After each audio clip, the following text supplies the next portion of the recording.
Hi, if you're new to the channel, my name is Tay from Financial Tortoise, where we learn to grow our wealth slow and steady. David Cassidy was one of the biggest teen idols of the 1970s. The Partridge Family, sold out arenas, a face plastered on every teenage bedroom poster in America. By every external measure, the man had lived a wildly successful and remarkable life. And yet, lying on his deathbed in November 2017, his final words to his daughter as he passed away was this: "So much wasted time." This man, who on surface seems to have accomplished so much, instead of being filled with gratitude or peace at the end of his life, was instead filled with this: regret. And this, if I'm honest with you, is probably one of the biggest fears of my life: to die with regret. Yes, on this channel, I talk about some of the most boringest topics you can find on planet Earth. Index funds, expense ratios, sequence of return risk. I mean, who on their right mind would ever want to talk about this stuff, right? But underneath all of it, the reason I'm so obsessed about getting money right, earning, growing, and spending, is so that neither you nor I ever end up lying in a hospital bed wishing we had lived differently. I want to live a life with minimal future regret. So with that, let me share 5 strategies, money and life strategies, so that when you and I are 90 years old, looking back how we lived, we can be filled not with regret, but with tremendous gratitude, contentment, and peace. But before I get into the 5 strategies, I want to let you know that I put together a free 1-page infographic that summarizes everything we're about to cover. All 5 strategies on a single page you can save, print, or share. The link to download is in the description below, so please go and grab it. Now with that, let's get into it. The number 1 life and money strategy to minimize future regret: never spend money to impress. This is probably the simplest, yet one of the most direct ways to minimize future regret. To not spend our money to impress our family or friends, to impress our colleagues at work, and definitely not to impress some random strangers on the street. In 1899, a Norwegian-American economist named Thorstein Veblen wrote The Theory of the Leisure Class and coined the term conspicuous consumption, the practice of spending money primarily to signal wealth and status to others. That was 1899, over 125 years ago. And today, nothing really has changed. In a way, it's gotten a lot worse. Because of social media, Instagram and TikTok have effectively turned conspicuous consumption into a 24/7 competitive sport, optimized for likes and engagement at the direct expense of our financial health and our actual happiness. Here's a psychological reality of status spending backed by decades of behavioral economic research. The satisfaction from a status purchase is almost always fleeting. Why? Because you're not actually buying a fancy car. You're buying the feeling of being above someone else on the social ladder. And here's the trap: that feeling evaporates the moment someone else gets a nicer car. Economists call this the hedonic treadmill. You keep running, the gap never closes, there is no finish line. Robert Frank, an economist at Cornell, spent years studying what he called the positional good trap, the tendency of people to allocate enormous resources to things whose value is entirely determined by how they compare to what others have. His conclusion? This kind of spending makes almost no one genuinely happier, and it costs them the financial resources they could have used to buy the things that actually would. So recognize that the comparison game, spending money to impress people, is the surest path to regret because it has no end. There will always be someone with a nicer car, a bigger house, a more impressive title. Bottom line, never spend to impress. Play stupid games, win stupid prizes. Life and money strategy number 2 to minimize future regret: never trade health for wealth. There's a word in Japanese that has no direct English translation. The word is karoshi, and it means death from overwork. Not burnout, not exhaustion, death. Japan coined this term in the 1970s when doctors began noticing a pattern. Otherwise healthy workers dropping dead from heart attacks and strokes with no underlying medical cause except one: they had worked themselves to death. The first documented case was in 1969. A 29-year-old man who had died of a stroke while working in the delivery department of Japan's largest newspaper. As the tragic details emerged, it became clear that grueling work conditions had played a deadly role. Logging dozens of hours of overtime every week, the man had become physically ill from overwork. But instead of reducing his workload, he was forced to work even longer and more demanding hours. And over 50 years later, it is still happening. In 2024, Japan recognized 1,300 cases of overwork-related deaths and health disorders, the highest number ever recorded. Now, I want to be clear. Karoshi is the extreme end of the spectrum. Most of us, I hope not, are not in the danger of working ourselves to literal death. But here's the uncomfortable question this raises.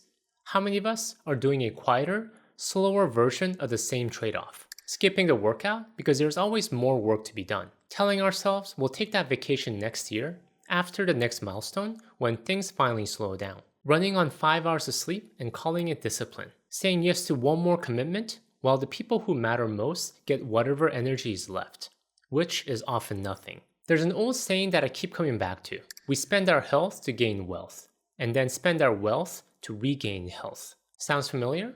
Probably because we've all done some element of this in our own life and career. Burning the midnight candle to make more money. Then on the back end, spending that hard-earned money on physical and mental recovery. The bottom line is this. Yes, money is important. Wealth is important. However, you have to recognize that your health, not your bank account at the end of the day, is your single greatest asset. It is the foundation that everything else runs on. Your income, your ability to enjoy what you built, your capacity to show up for the people you love. A serious illness, a chronic condition that was preventable, years of deferred maintenance on your own body, these don't just cost you in suffering. They can undo years of careful wealth building faster than any market crash. Bronnie Ware, a palliative care nurse and the author of the Top 5 Regrets of Dying, said that the second most common regret people had on their deathbed was this: I wish I hadn't worked so hard. Not, I wish I had earned more. Not, I wish I had optimized harder. I wish I hadn't worked so hard. Recognize that your wealth is supposed to serve your life and your health. The moment your life and health start serving your wealth, that is a trade you cannot afford to make and regret you want to avoid. Life and money strategy number 3 to minimize future regret.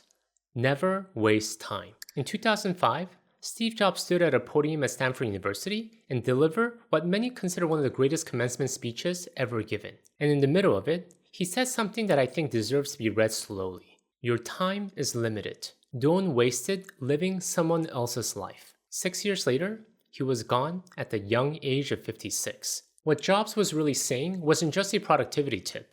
It was a warning that the years we're given are finite, and it is shockingly easy to spend them on the wrong things. Chasing the wrong goals, working for the wrong reasons, optimizing for a life that was never really ours to begin with. Yet, when we zoom into our day-to-day lives, so many of us are wasting time in ways we don't even notice. We'll spend 3 hours on something we hate to save $20. We'll add 2 hours to a trip to save $50. We'll grind through a task that we could easily delegate. Yes, there are phases in life where every dollar matters and penny pinching is necessary. But at a certain point, it becomes a point of diminishing returns. And we have to ask ourselves, what are we actually doing here? We're trading the one resource we cannot replenish in order to hold on to a little more of one we can. Ashley Willans from Harvard Business School conducted one of the most comprehensive studies on time and happiness ever assembled, surveying over 6,000 people across the United States, Canada, Denmark, and Netherlands, and this is what she found. She found that spending money on time-saving services was consistently linked to greater life satisfaction. Paying someone to clean our house, taking the direct flight, outsourcing the tasks that drain us. The result was clear. Spending money to buy back time is one of the highest returning investments you can make. But here is where I want to push this further, because the real waste of time isn't just spending 3 hours to save $20. The real waste is spending years, decades, grinding relentlessly towards financial goals while people and moments that matters most quietly pass us by. David Cassidy has sold out arenas. He had fame and money and a face the entire world recognized. And his final 4 words to his daughter were, so much wasted time. Not wasted money, not wasted opportunity, wasted time. He wasn't talking about inefficiency. He wasn't wishing he had taken more direct flights. He was looking back at a life and seeing all the moments he had traded away. For work, for success, for things that ultimately didn't matter as much as he thought they would. So the question isn't just whether you're being efficient with your time. The deeper question is whether you're spending your time, your actual life, on the things that will matter when you reach the end of it. Remember, you can always make more money, but you cannot make more time. Life and money strategy number 4 to minimize future regret. Never neglect people. Let me ask you a question. What do you remember most vividly from the last 5 years of your life?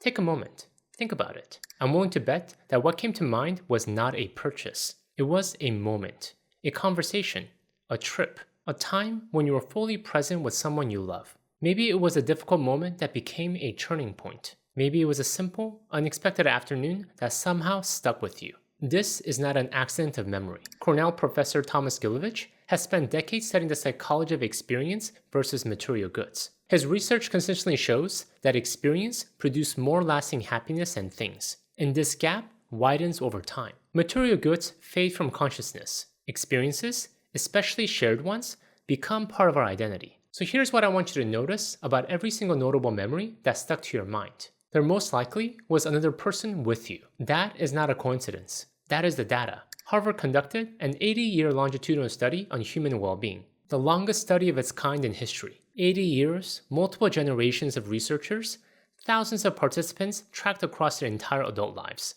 And after all of that, the single main conclusion was this. The lead researcher, Dr. Robert Waldinger, summed it up in 3 words. Good relationships matter. Not net worth, not career achievements, not the things we owned.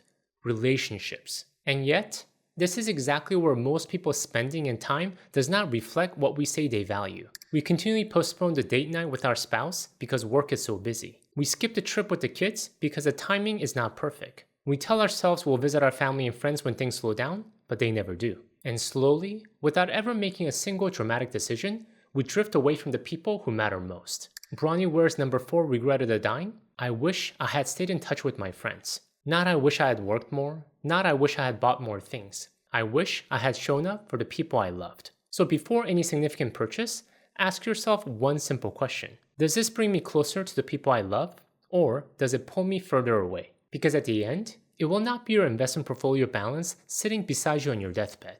It will be people, ones that truly care about you. So invest in them regularly. Number 5 life and money strategy to minimize future regret. Don't take foolish risks, especially with your investments. Long-term capital management was a hedge fund founded in 1994 with some of the best and brightest, all in one room. They not only had Nobel Prize winners on staff, they had the most sophisticated financial models ever built. At its peak, it was managing over $100 billion in assets, and for a while, it looked like they were on their way to becoming one of the most successful firms on Wall Street. But in 1998, in a matter of few weeks, the whole fund collapsed. And it wasn't a pretty collapse. Because they took on so much leverage, borrowing roughly $30 for every dollar they had, when the market moved against them, there was simply nothing left to stand on. It was like building a skyscraper on a foundation of toothpicks. When it finally gave away, it nearly took the entire global financial system down with it. The Federal Reserve had to orchestrate an emergency bailout just to prevent a full-scale meltdown. So the big question, how could something like this happen? These were some of the smartest, brightest people on planet Earth. How could they have allowed this to happen? How could they have been so foolish? Warren Buffett answered that question in one sentence. If you risk what you need in order to gain what you don't need, that is foolish. It's just plain foolish. Now, most of us will never run a hedge fund, but we all need to invest in order to fund our future retirement. We all need to take some risk with our money. The key is recognize the difference between which risks are worth taking and which ones are just foolish. I look at investment risk in 2 major buckets. Risks you can control and risks you cannot. What you can control, the cost you pay, and your portfolio exposure. These are entirely within your hands. What you cannot control, the returns of any individual stock, the performance of any specific company, the next global crisis, the next pandemic, the next war, the next market crash. Nobody, not Nobel Prize winners, not hedge fund managers, not the guy on YouTube with hot stock tips, can reliably predict these things. So given that reality, given that we cannot control what the market does, the intelligent move is to stop pretending we can. Stop chasing the hot tips. Stop trying to time the market.